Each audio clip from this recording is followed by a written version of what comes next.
উদয়পুরে শ্রমিক সপ্তাহে 5 দফা দাবিতে গোমতী জেলা শাসকের কাছে সিআইটিইউর গণ ডেপুটেশন ও দিল্লির অনশনরত ছাত্রছাত্রীদের আন্দোলন ও সংসদ অভিযানকে সংহতি জানিয়ে উদয়পুরে লাল ঝান্ডার গর্জমান মিছিল অনুষ্ঠিত হয়।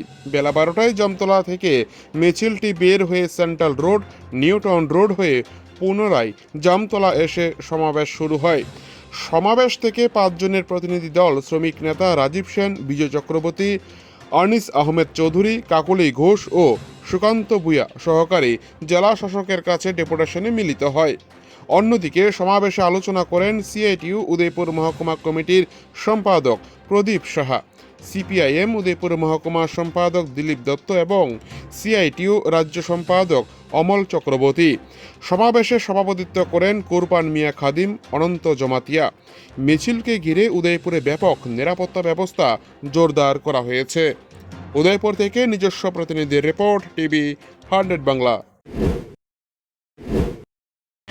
আমরা লক্ষ্য করছি বামফ্রন্ট সরকারের আমলে রাজারবাগ ট্রেন কাজ শুরু হয়েছিল, 8 বছর পেরিয়ে গেল, এখনো কাজটা সম্পন্ন করতে পারে না।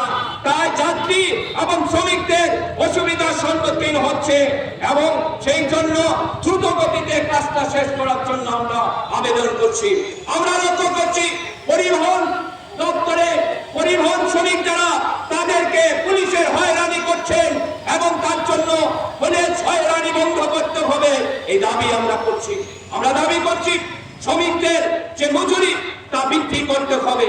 এই দাবিগুলি আমরা আপনাদের এই সমাবেশস্থল থেকে শুরুকালে না, আমরা এই মধ্যে গত 2 মাস যাবৎ বিভিন্ন জনে জনে এই কর্মসূচি গ্রহণ করে সমস্ত শ্রমজীবী মানুষের কাছে আমরা এই দাবিগুলি নিয়েছিলাম।